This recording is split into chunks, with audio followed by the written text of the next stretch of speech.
Assalamualaikum warahmatullahi wabarakatuh. Halo teman-teman, baik pada kali ini saya akan membahas tentang akuntansi salam.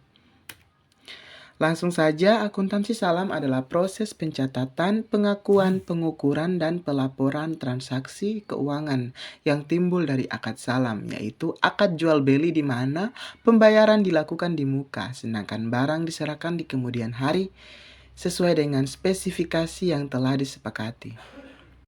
Lanjut, akuntansi salam memastikan bahwa transaksi akad salam dicatat secara transparan dan akurat, mulai dari saat pembayaran dilakukan hingga barang pesanan diserahkan sesuai dengan ketentuan PSAK Syariah atau PSAK 103 akuntansi salam. Adapun tujuan utama dari akad salam adalah untuk memungkinkan produsen untuk mendapatkan dana awal yang diperlukan untuk produksi. Dalam hal ini, pembeli yang membayar di awal berfungsi sebagai pemberi pinjaman.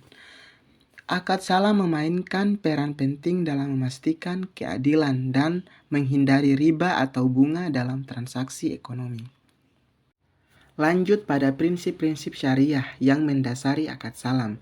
Yang pertama ada prinsip larangan riba atau bunga, kemudian yang kedua ada prinsip keadilan, yang ketiga ada prinsip pembayaran penuh di awal, yang keempat ada prinsip kepastian, yang kelima ada prinsip kepemilikan barang. Lanjut pada rukun dan ketentuan akad salam.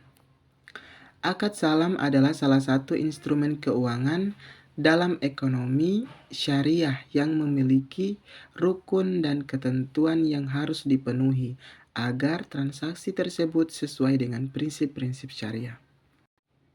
Baik, berikut ini adalah penjelasan lengkap mengenai rukun dan ketentuan akad salam. Yang pertama ada maknawi inti akad, yaitu maknawi atau inti dari akad salam adalah kesepakatan antara dua pihak, yaitu pembeli atau muslim dan penjual atau muslim ilaih. Untuk melakukan transaksi jual beli, inti dari akad salam adalah sebagai berikut. Yang pertama, pembayaran penuh di awal. Pembeli setuju untuk membayar harga barang atau jasa yang akan diterimanya secara penuh di awal perjanjian. Yang kedua, ada penyerahan barang pada masa yang akan datang. Penjual setuju untuk mengirimkan barang atau jasa yang telah dibeli oleh pembeli pada waktu yang telah disepakati dalam sebuah perjanjian yang telah dilakukan. Kemudian pihak-pihak yang berakad, yaitu ada muslim atau pembeli, yang kedua ada muslim ilaih atau penjual. Kemudian yang ketiga, deskripsi dan spesifikasi barang atau jasa, yaitu dari ukuran, penjelasan mengenai ukuran atau dimensi barang atau jasa yang diperjanjikan. Kemudian dari jumlah barang atau jasa yang dibeli harus ditentukan secara jelas. Kemudian wujud, barang atau jasa yang diperjanjikan harus dijelaskan dalam bentuk atau wujud apa. Kemudian harga dan pembayaran. Pembayaran penuh di awal adalah salah satu ciri khas akad salam dan hal ini bertujuan untuk menghindari unsur riba atau bunga dalam transaksi. Kemudian penyerahan barang atau jasa. Syarat-syarat akad salam. 1. Melaksanakan pembayaran saat perjanjian jual beli. Kemudian yang kedua, penjualan memiliki utang berbentuk barang yang telah dibayar oleh pembeli. Kemudian yang ketiga, barang akan diberikan dalam tenggat waktu sesuai perjanjian. Kemudian yang keempat, keterangan jelas mengenai barang.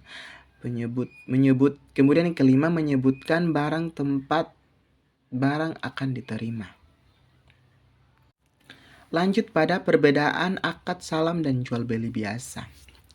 Yang pertama ada waktu pembayaran. Salah satu perbedaan utama antara akad salam dan jual beli biasa adalah waktu pembayaran. Dalam akad salam, pembeli atau muslim wajib melakukan pembayaran penuh di awal, yaitu sebelum barang atau jasa diterima. Ini berarti bahwa penjual atau muslim ilaih mendapatkan pembayaran penuh sebelum melakukan penyerahan barang atau jasa. Kemudian dalam jual beli biasa, Pembayaran biasanya dilakukan pada saat penyerahan barang atau jasa. Pembeli hanya membayar sebagian atau seluruh harga setelah menerima barang atau jasa yang dibeli.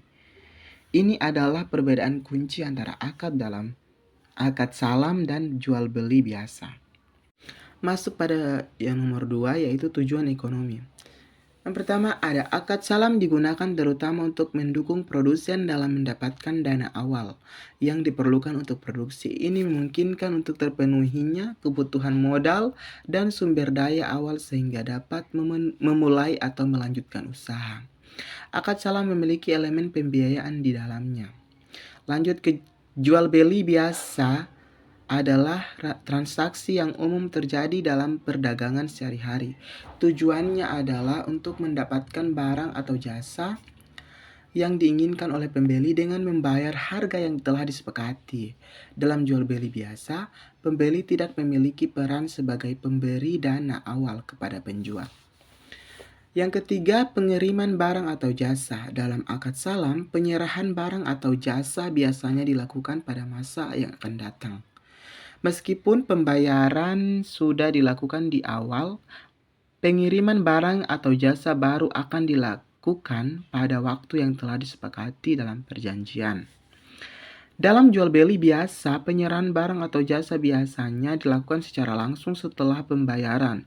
Pembeli dapat mengambil barang atau menerima jasa segera setelah pembayaran dilakukan. Kemudian keempat, unsur riba bunga. Akad salam. Akad salam dirancang untuk menghindari unsur riba atau bunga dalam transaksi. Pembeli membayar harga penuh di awal tanpa tambahan biaya atau bunga. Ini sesuai dengan prinsip syariah yang melarang riba. Jual beli biasa. Dalam beberapa transaksi jual beli biasa, terutama jika pembayaran dilakukan secara kredit dengan bunga, terdapat unsur riba yang harus dihindari dalam ekonomi syariah. Namun dalam jual beli biasa yang dilakukan tanpa bunga, aspek ini tidak terdapat. Oke, baik, mari kita masuk pada studi kasus. Di sini studi kasus yang saya ambil yaitu studi kasus transaksi dari akad salam atau akuntansi salam.